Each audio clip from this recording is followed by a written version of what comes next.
23rd, and we have entered into our last budget hearing for the fiscal year 2025. Give yourselves a round of applause. We have made it. We are starting off today with our Parks and Rec Department, led by our department lead, Monique Odom, Director Odom. We're very excited to have you all today. Colleagues, you can find the parks information in your budget book starting at page 405. And with that, Director Odom, I'm turning it over to you. Thank you so much, Madam Chair and members of the committee. Thank you so much for this opportunity to be before you this afternoon. Before I get started with my remarks, I want to acknowledge some of my team members who are in the audience. Park Board members, Dr. Michelle Steele, who is Chair of the Parks Board, Ms. Susanna Scott Barnes, who is Vice Chair of the Parks Board, and then Mr. Cruz Johnston, who is on the Parks Board. And then, who else? Somebody raise their, oh, hey, Cruz. And then our members of our senior staff are all also in the audience. To my right here on the podium with me is Mr. Phil Luckett. He is Assistant Director of Consolidated Maintenance. To my left is Ms. Shanita White, who is Assistant Director of Finance and Administration. And seated at the table to my far left are Cindy Harrison, Assistant Director of Greenways and Open Spaces, and Joe Stovall, Assistant Director for Planning and Special Projects in our department. It has been an extraordinary year for our department. We've been able to respond in the affirmative to many of the demands made on us by a growing and increasingly diverse constituency. We've built new parks and updated some of the older ones, and according to research from the CDC and the National Recreation and Parks Association, access to parks and greenways leads to a 25% increase in people exercising 3 or more times per week. And according to educational and law enforcement organizations, we've helped reduce the incidence of crime and violence by offering dynamic after-school programming and summer enrichment programs for young people. All that while fulfilling our mission to equitably and sustainably provide everyone with an inviting network of parks and greenways that offer health, wellness, and quality of life through recreation, conservation, and community. So, here are some of our highlights. Our maintenance team has replaced playgrounds at Antioch Community Center and Fannie Mae Dees Park.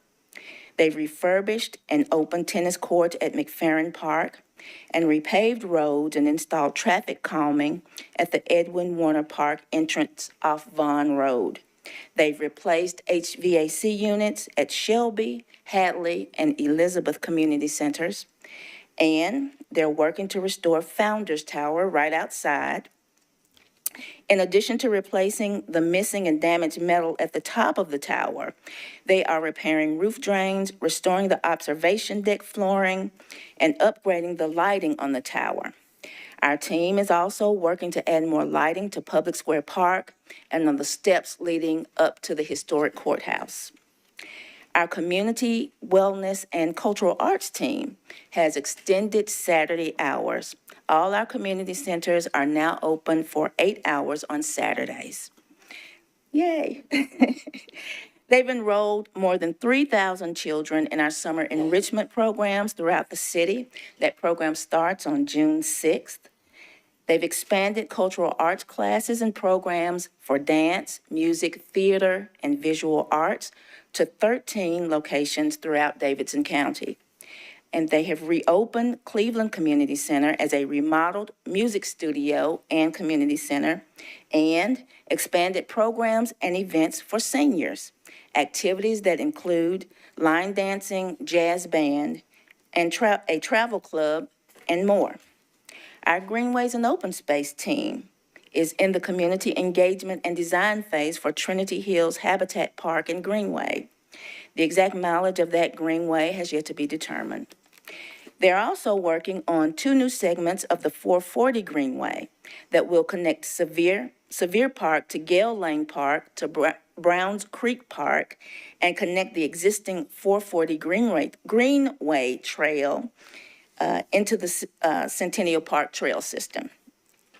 They are also developing a 1-mile extension along Tucker Road and across the flood buyout properties from West Hamilton Road to Buena Vista Pike, which will ultimately extend the White Creek Greenway to Hartman Park.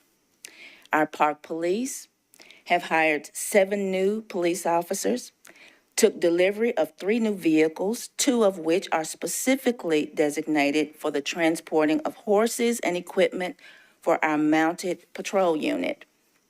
And they are working with MMPD background and recruiting to streamline the hiring and onboarding process for new employees. Our revenue-producing team has added 4 new outdoor pickleball courts to the Centennial Sportsplex, increasing the monthly pickleball court bookings from 456 hours to 785 hours, which equates to an increase of 1,316 people that are now able to be served. No pun intended.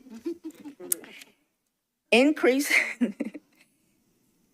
the number of people in our disabilities program from 90 to 120 participants, and increase the number of locations that offer this high-demand program from 1 to an impressive 5 sites. They're also in the process of renovating Shelby Golf Course by redoing the greens and irrigation system. We hope to be able to announce that reopening of that facility in late summer or early fall this year. And we are happy to inform you that despite closures at Shelby and Warner golf courses, golf rounds are up by 26,009 hole rounds over this same time last year. And of course, the Parthenon continues to be a major tourist attraction for the city, with year-to-date attendance totaling nearly 300,000 visitors.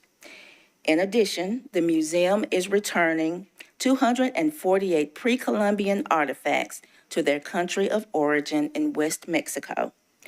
The decision comes as a result of an ordinance change passed by you to legally entitle us to remove the artifacts from our collection and return them to their rightful country. Thank you for that.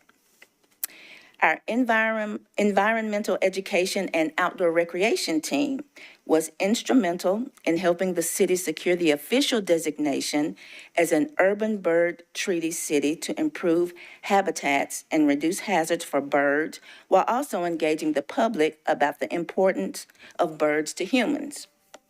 Our natural resource management program is continuously looking for ways to manage and advocate for sustainable ways to improve how we care for our natural areas with best practices like no mow zones in designated natural spaces and lamb mowers, LAMB, chew crew, for certain areas, which in the long run saves money and people power for our hard-working maintenance teams. Our outdoor recreation program is focused on nature-based outdoor activities, which include kayaking and canoeing, climbing, mountain biking, hiking, and camping. We focus on introductory programs to engage and expose people to the health and safety aspects of these types of activities. We also permit the kayak outfitters on the Cumberland River downtown. We issue about 900 special event permits a year with estimated event attendance of around 1 million people in various parks throughout the city. These events range from larger events like the NFL Draft, the CMA Fest and Steeplechase, to family picnics, family reunions, concerts, charity 5Ks, and weddings. Our nature centers offer outstanding environmental education programs and work with community centers. One way is through the Urban Naturalist Program, funded by the Friends of Warner Parks, where a naturalist visits centers and helps kids learn about and become interested in the natural world.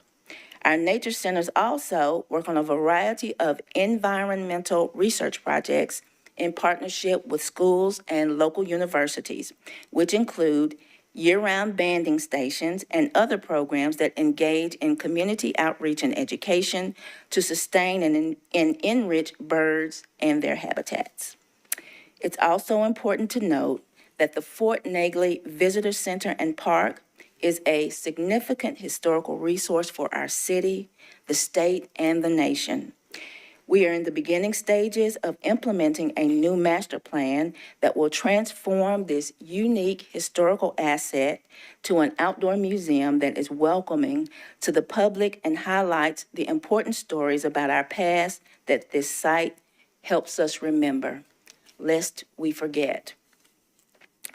Our planning team has been busy. We opened Ravenwood Park last July.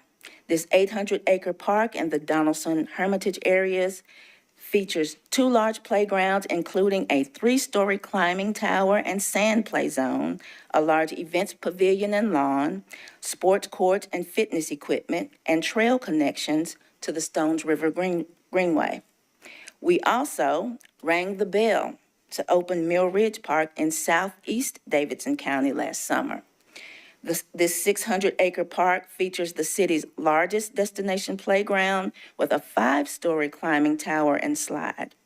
Additional features include a large event lawn for community performances and festivals, fitness equipment, paved and primitive trails, sports courts, picnic shelters, grassland meadows, and 300 new trees. Phase 2 is currently in design. We are currently hosting community engagement meetings for the park at Madison Station and Trinity Hills Park that I referenced earlier. The park at Madison Station will feature a new community lawn, adventure playground, large multipurpose use sports courts, and green infrastructure stormwater facilities integrated into the park program with pathways connecting all elements and serving as a community walking track.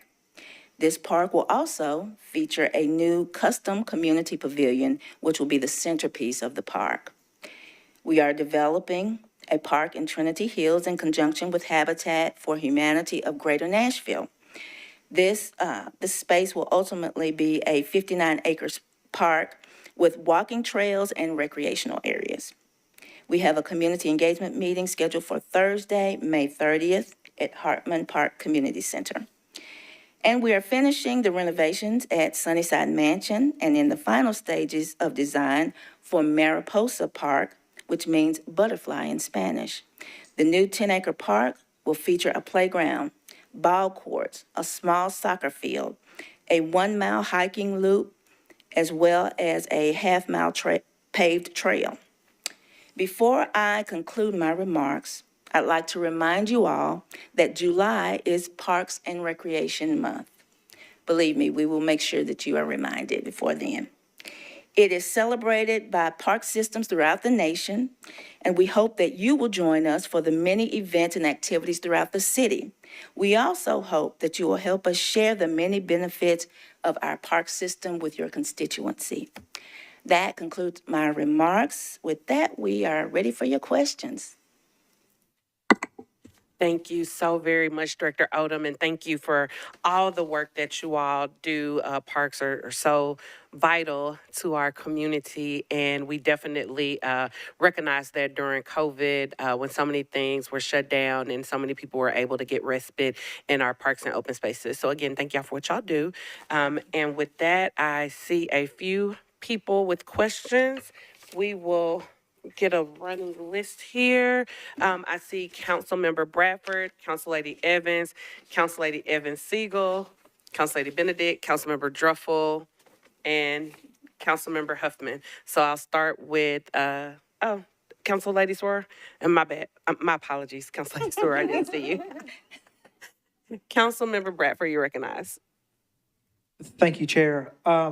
My only question I have is, we know in the past there's been lots of discussion about vacancies within the department and positions going unfilled. So how many FTEs or what percentage of personnel are you still lacking for this budget season?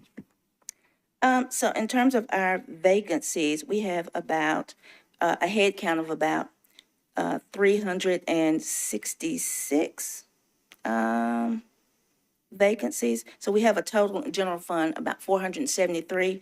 366 of those are in our pooled and seasonal positions, classifications. That's about 78% of the budget. And as you know, Councilmember Bradford, we are in hiring season for seasonals. So that's what constitutes the majority of our vacancies. Okay, and a follow-up on that, with the Parks Police, how many positions are funded and how many positions are vacant? Defer. I don't have the exact number. I think we have about 30 positions, which includes 4 part-time, which maybe two of the 4 are vacant. Of course, I believe there are 7 current vacancies right now in the Park Police area. So again, that's due to them trying to get interest in the next police academy class. Okay, and of those 7, 2 are part-time? Or No, is that would be an additional Okay. 7 full-time. Thank you. And I'd just like to add, in reference to Parks Police, some of those vacancies are designated for a specialized unit that would patrol greenways. You know, as our city grows, we need to have those safety measures in place. And so we are hopeful to be able to fill those positions and move forward with filling out the attention to the greenway security. Thank you, Councilmember Bradford. I'm just going to go from my right to the left, y'all. So my apologies if I go out of order. So I'm going to start with Council Lady Swora.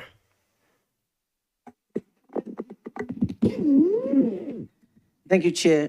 Thank you, Director, and your staff for all the work that you do. I have a question that I believe that Mr. Pratt sent me the answer to. I just saw it, but I wanted to ask you on record. And I have another one that just came to me right before I got here. So the first question that I have, I'm going to follow up on Councilmember Rose Bradford, and that ties in with your vacancies. And I think over the years, what we've always talked about is the fact that you always have what looks like salary savings on spent money on your budget. So for this fiscal year particularly, I was looking at your numbers, and I'm looking at the BAR report, the Budget Accountability Report. And in that report, it shows that when I compare where you are last year with where you are this year, you still have about almost $4 million that you still haven't spent.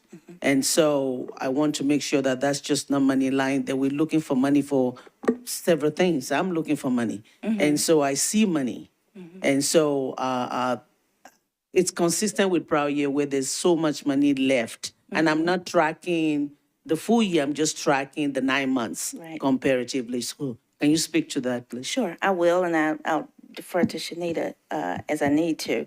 But in terms of, in reference to the March 31st Budget Accountability Report, so one of the things about the Budget Accountability Report is that budgeting and reporting is in 12 equal parts. And for Parks and Recreation, our budget patterns are highest in the first and fourth quarter. So April, May, June are not, this is for the first 9 months, of course. We are in the midst of seasonal hiring. At the time of this report, we probably have about 3 more months of salary to pay. And of course, that those salary expenditures will be increased with those seasonals coming on. So we don't expect to have any surplus. So it's a timing difference. And It is. you use it up before the end of the year. Okay, thank We you. will. My next question is, looking at your questionnaire, you did request an additional $6 million. And it looks as if the $6 million was not included in the mayor's budget. Right. You answered that this would not impact your services. Would you speak more about that? Because, I mean, I see a lot of things highlighted, put out as things that these are wish lists that you would like to do, not necessarily things that is operation right now. Is that correct? Well, I will say that thank you for the question. Our operations will not suffer. We have asked for we've asked for improvements in consideration of the expansion of the park system. The park system continues to expand, and we have a very devoted maintenance team that attends to repair and maintenance needs across the system. And so when we ask for augmentation funding to increase staffing and all types of operational needs as it relates to maintenance, that's what we're asking for in light of the expanding system. In terms of all of the other improvements that we have requested, again, our service delivery will not suffer with a status quo budget, but then too, there are areas of improvement that we need to make and we would like to make. And so this budget is, I would say it's both needs-based and aspirational, with keeping in mind that we don't expect any service delivery to suffer. Ask two quick questions, and then I'll be quiet so my colleagues can ask too. One is about the park police. There's been a question about why we're not working with MMPD rather than having to hire people, especially when you're having problem filling those positions. So that's one. The second question comes to the use of the park itself. You and I spoke this week about some park having permits where some people pay to use that park. If it is a public park that is taxpayers funded, how do we make sure that we're not getting into an issue where somebody can just hold on to the park because they're paying for it and our citizens don't have access to use it? Okay. First question about MMPD. We do work with MMPD. We coordinate with them very closely, and I referenced in my remarks of us working with their background and investigations to kind of streamline our hiring. Our officers in Park Police go through the same training as MMPD. Our Parks Police unit division is led by Captain Davis, who is of the MNPD. So we are very much aligned. We are having the same challenges in hiring that MNPD is having, basically. So in terms of the sports fields, what we spoke about earlier this week at that particular location, we have multi-purpose sports fields throughout the system that are operated by permit holders, and those permit holders are considered annually by the Parks Board and then ultimately approved, if that is appropriate, by the Parks Board. And a part of those agreements is that they maintain the space. There are utilities that they pay. And one of the reasons that we have done that in some spaces is because we don't have enough staff to manage that process. We just don't have enough staff. And so to keep those fields they have been maintained and prepared for certain sports, whether it's football or cricket or ultimate frisbee, whatever it is, to maintain those sports fields, those gates are locked. And I believe there is signage that acknowledges that those are by permit only, and anybody who wants to reserve those can contact our reservations office. For clarification, it's not just the permit holders that can use it all year round. Other people can with application for... Yes, if they're available and not reserved, there's an opportunity for someone else to reserve them. Okay. Yes. Thank you. Thank you, Chair.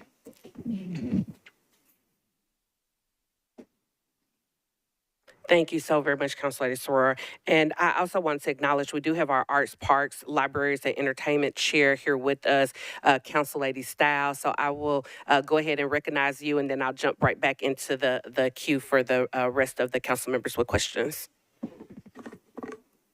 Thank you very much, Chair. I actually don't have any questions. I do want to thank Director Odom and staff for coming to the multiple meetings you've come to the Arts Committee to explain a variety of purchases, i.e. self-cleaning toilets, which was a very long conversation.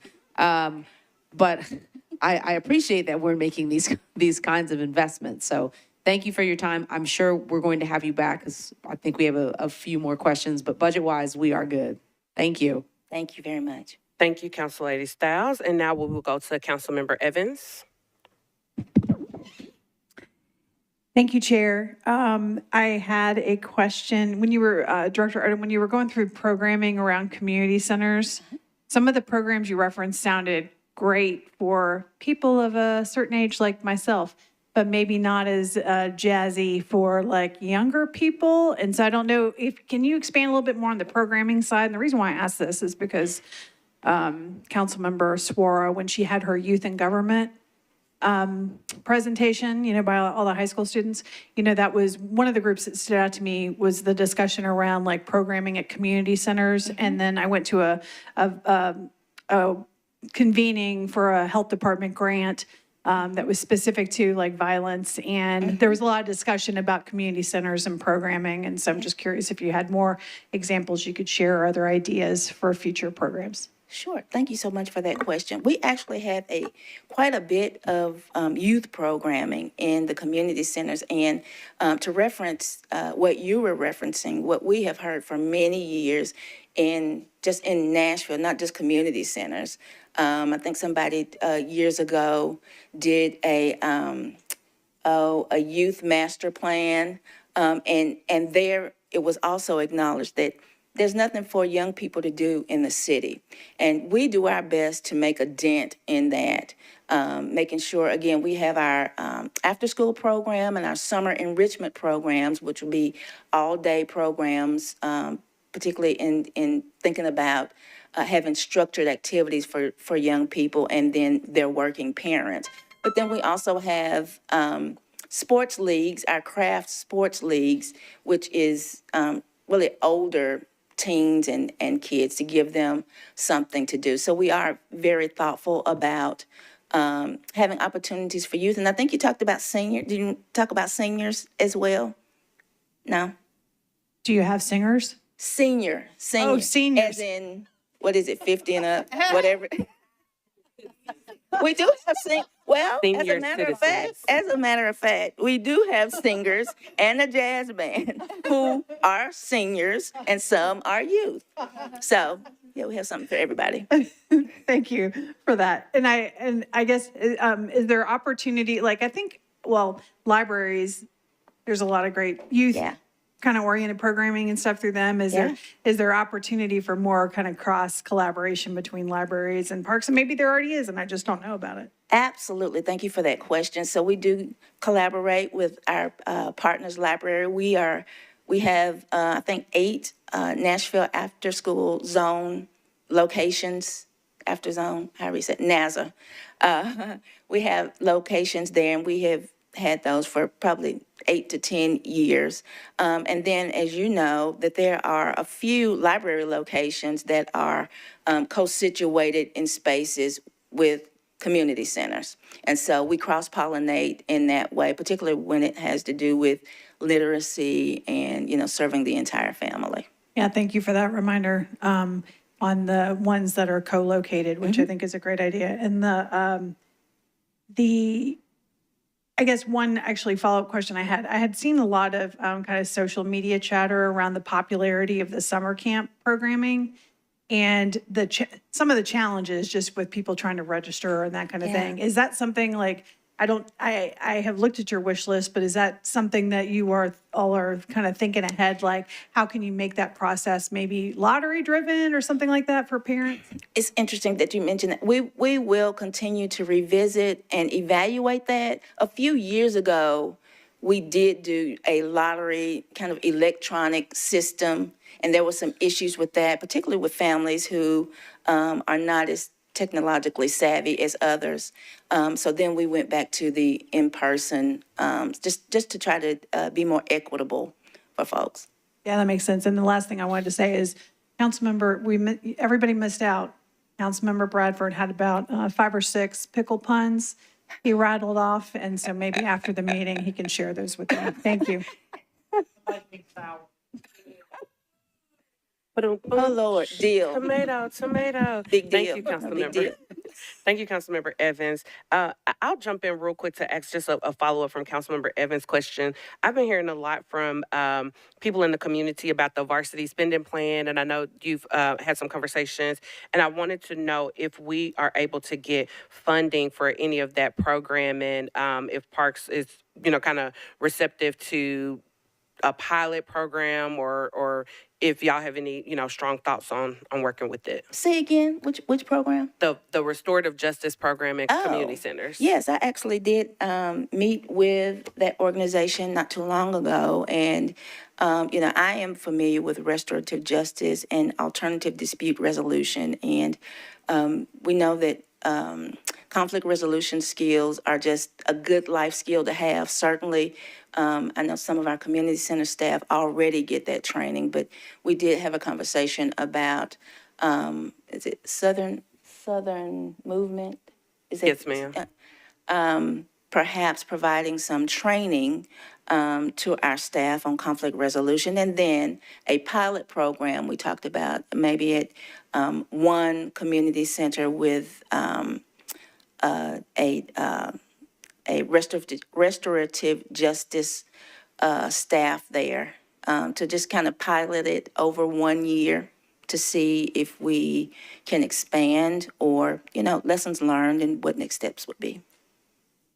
Thank you so very much, Director Odom. Next, we have Councilmember Evan Siegel. You are recognized.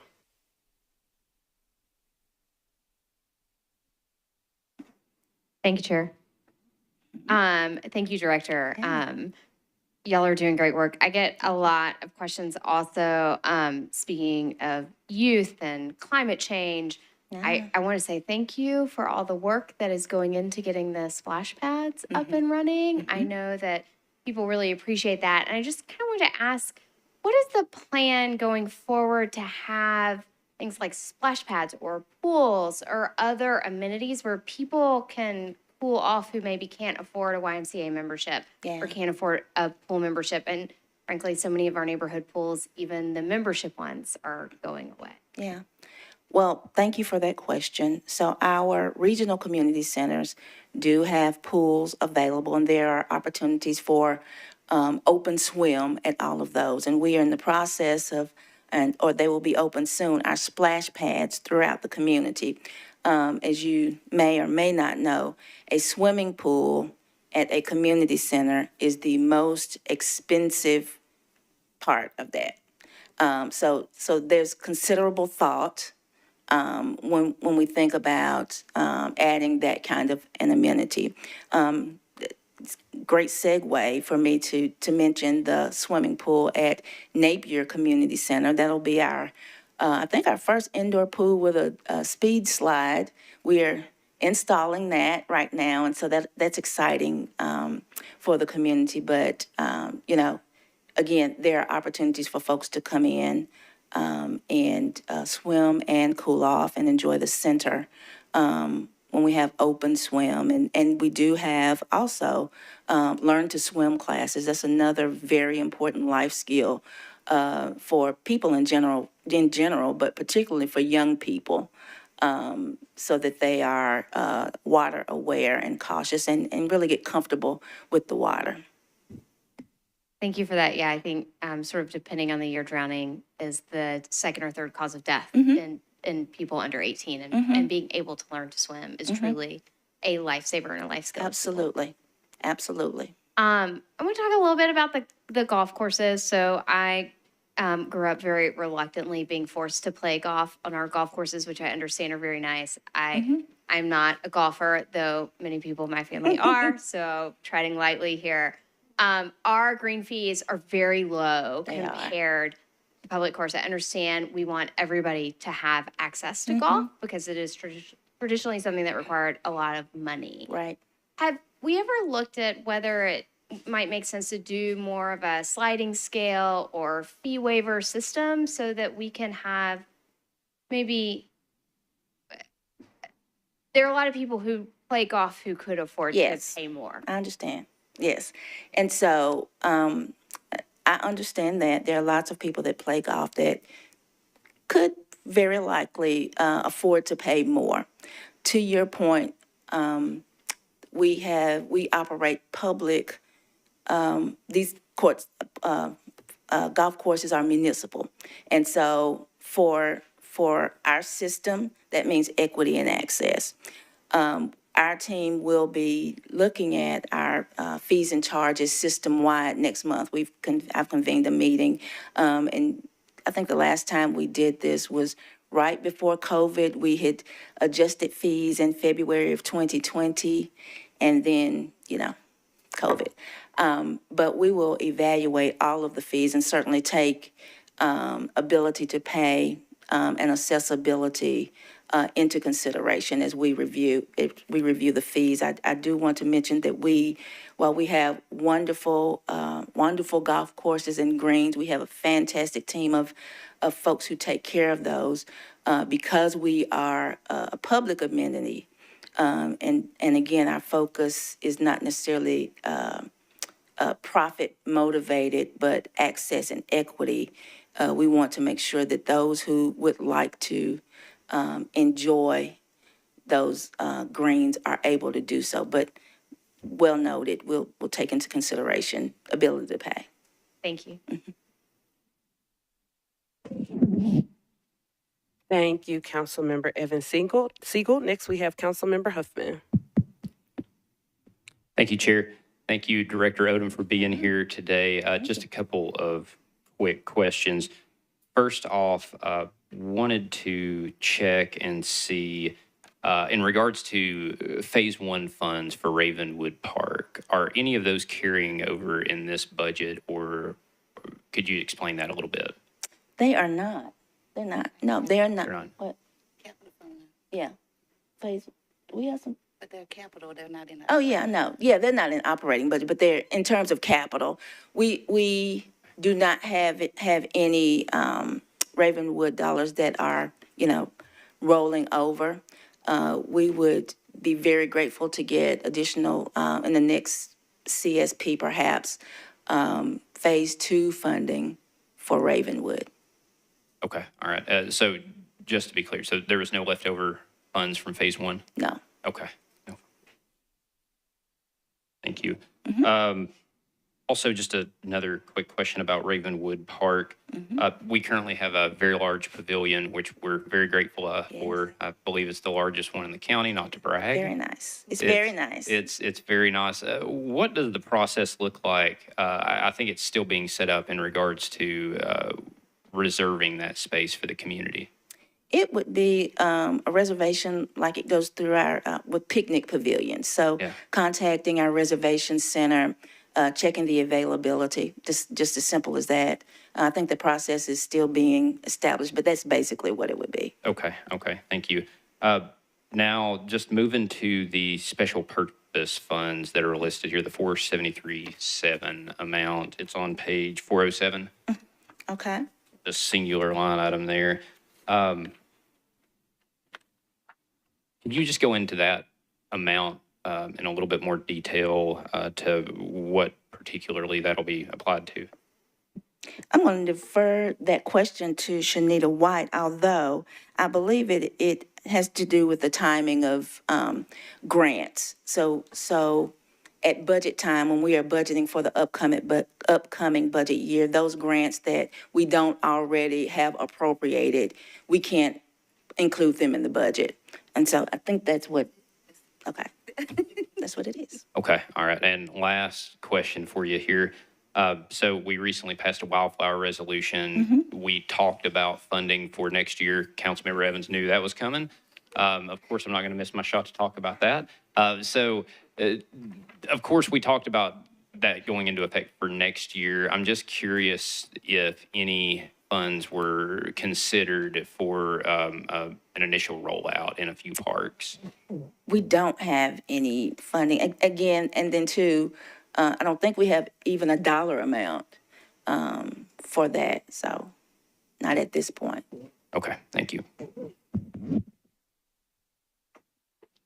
Thank you, Councilmember Huffman. Next, we have Councilmember Druffel. Thanks, Chair. Good to see you, Ms. Odom. Good to see you. The summer youth programming that you have, how much do you spend, do you know approximately on summer youth programming? Is there upsized capacity to that?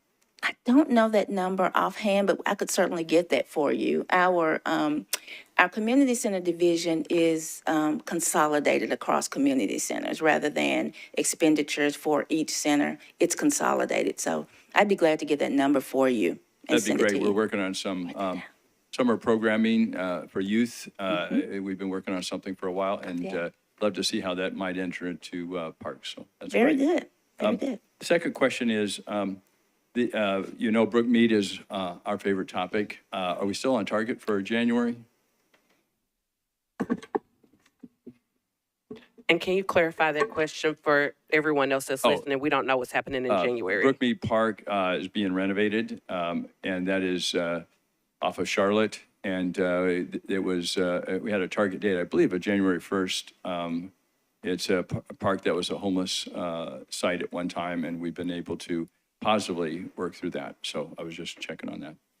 Okay, just this week, we got the contract finalized for the contractor. I have a meeting next Tuesday for a pre-construction meeting at the site with the contractor and also the architectural group. So we hope to get this started. We still have to do the PO for that, but that's fairly easy. And hopefully we'll get the construction started sometime in June would be my hope. I would think our date would still be good for January. Great. Good news. Thanks so much, Sam. That's all I have. Thanks, Chair.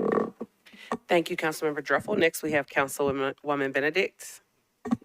Thank you, Chair. So a couple things. One, I first want to commend you on the news that came out a couple days ago about moving up 15 spots in the national ranking for parks.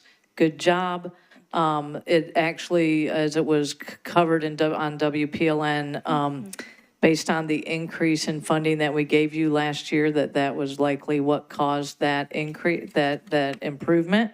Thank you for putting those dollars to good work and making our parks better for Nashvillians. As a matter of public record, I just want to say that the figure, the national average is $124 per capita. And Nashville currently is at $81 per capita. So we have, that's 35% ways to go to get to the national average. So you're doing a lot with a little, and I appreciate that. You've also, I'm very excited about the Madison Station news. That's going to be great for District 7 residents.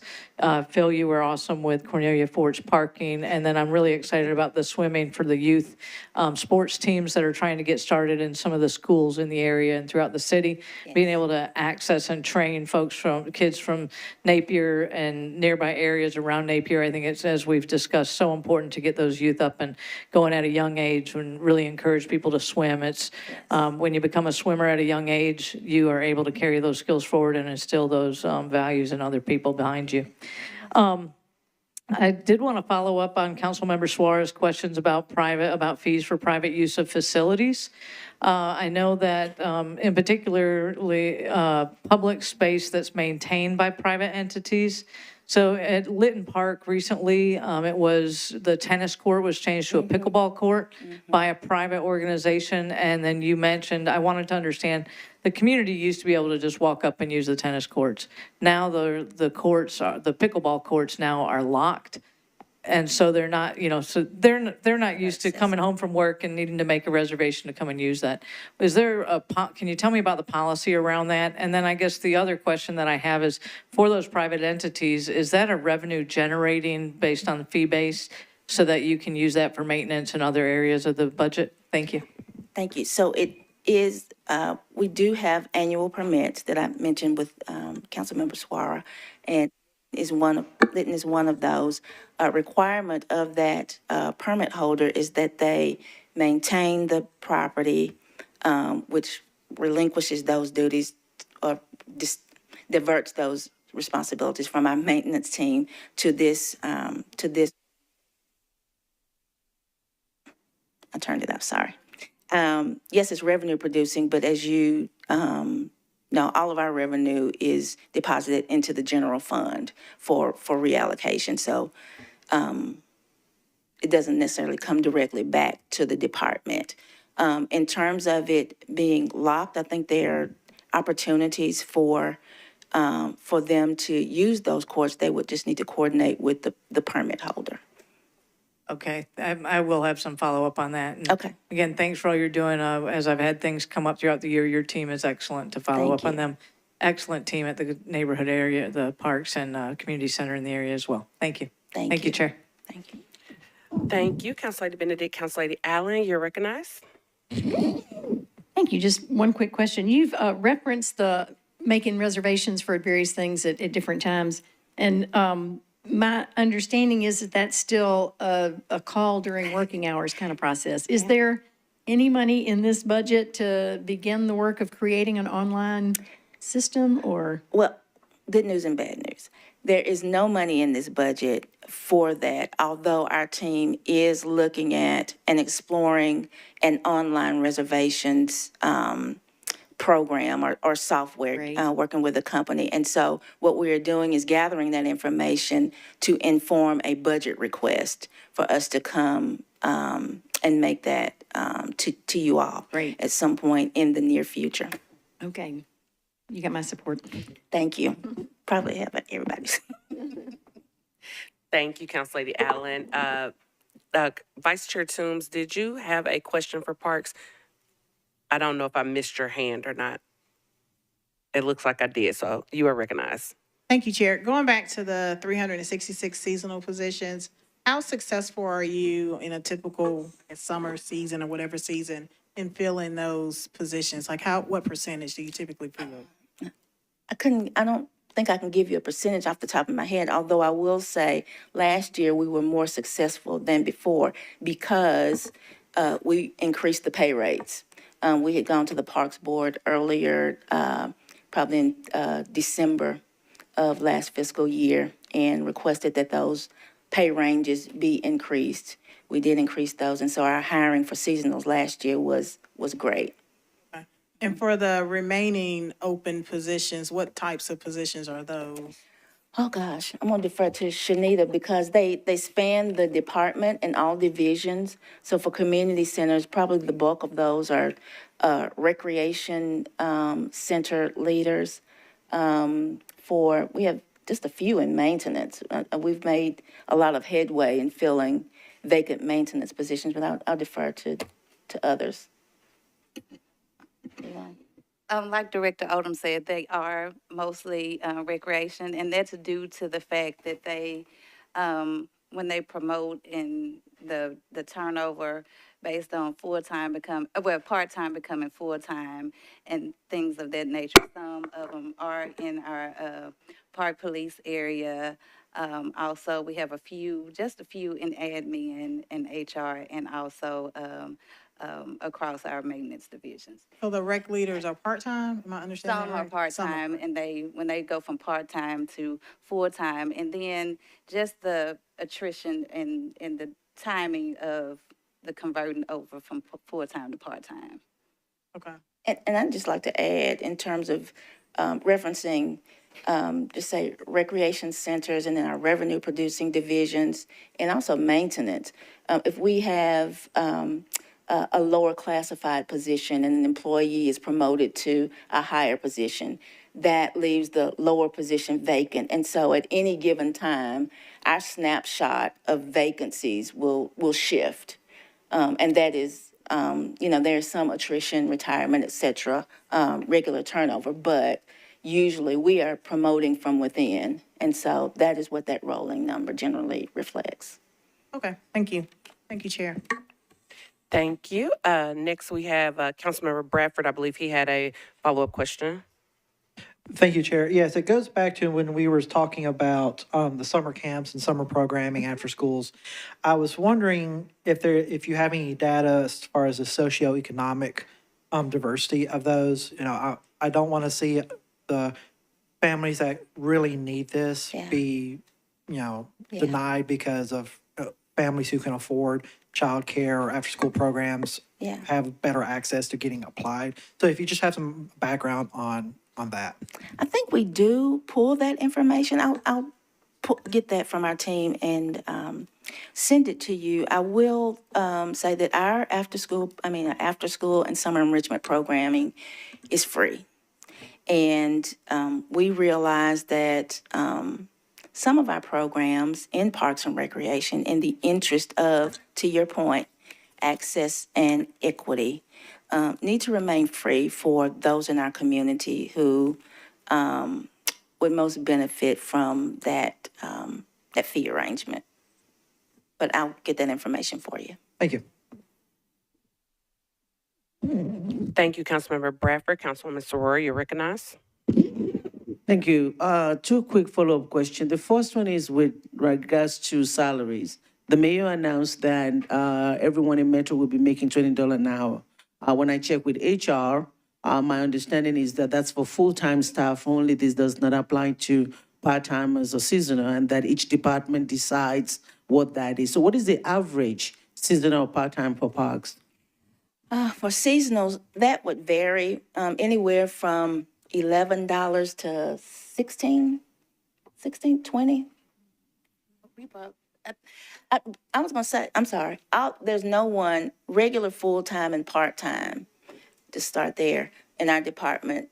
No one makes lower than $18. And so seasonals are a separate group. Okay. Seasonals are a separate group. So at this point right now, no one, regular part-time, so that's year-round part-time and full-time, no one makes less than $18.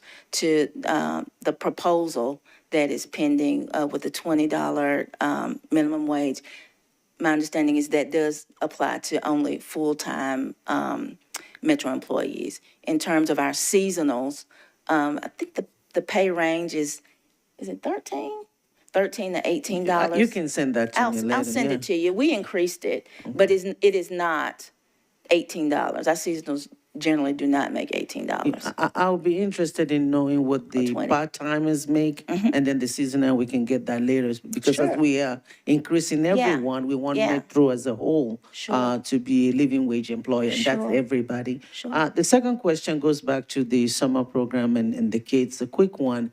When we have organizations that are actually running these parks, so they have a major league soccer or baseball that is in one of our parks, do we have a mechanism to ensure that some of the inner city kids that are in those programs get to play for free or get reduced fees? Is there anything where we work with them so that it's not just the kids that can register that get to play with it? Anything with that, if you can speak to that? Yes. In particular, we focus on, that there not be any barriers to young people in particular participating in sports that or activities that have fees.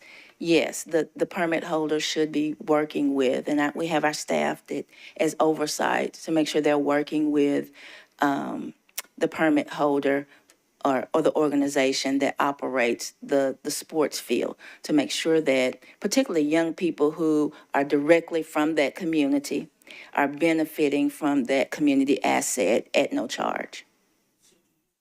Sorry, do you subsidize that, or do they have a quota of kids from the area that they have to have? And we can follow up online. It might be, but I just wanted to make sure that, again, as we're talking about public parks, Sure. permit holders, kids come in, I want to make sure that there's a room for kids Yeah. in the neighborhood and all of our kids to have access. Yeah, I'll just give you a quick answer and then we can follow up offline. No, we don't subsidize it, but when we know that, young people have presented or an organizer has young people, just say they have a mixed group of young people, some from one community, some from another, in a particular area of town, these young people are from this area of town. Those who are directly from that community, that we want to make sure, of course, are able to play or participate, they would present that to us and make sure we offer a waiver, and kind of prorate the fees that are paid to us. Thank you, Councilor Soror. Do we have any final questions? Seeing none, I'll close us out. Director Odom, my final question is, I know there's been some conversation through our budget work sessions in previous years. There have been conversations amongst the council body about parks possibly consolidating some of those seasonal positions that are traditionally lower wage positions. And just wanting to know, like, have you all put any consideration in consolidating seasonal positions to turn them into a full-time, year-round position to help with some of those vacancies, to make sure that you're getting positions filled, and to be able to raise the cost to make it more lucrative to try to get that position filled? So short answer, yes, we evaluate positions really on an annual basis of what our needs are. And in that, on that topic in particular, when you're talking about seasonal positions, the people who usually fill those are people who are either younger people or maybe seniors who are have other opportunities, other work, or are in school, et cetera. But I would say we keep those seasonal positions because of the need for the bodies and the need for the bodies to do the work and the period of time that we need them to do the work. And so certainly considering the option that we have discussed before and making those full-time. With a full-time position comes one body, and you're actually increasing your costs with benefits, et cetera, when a lot of those duties can be spread out, if you will, across a number of bodies with a lower FTE count. So short answer, yes, we've evaluated that. All right. Well, thank you so much, Director Odom. Again, thank you for everything that you all do. And with that, that concludes the Parks budget hearing. And now, everyone, we will go to our library budget hearing. Colleagues.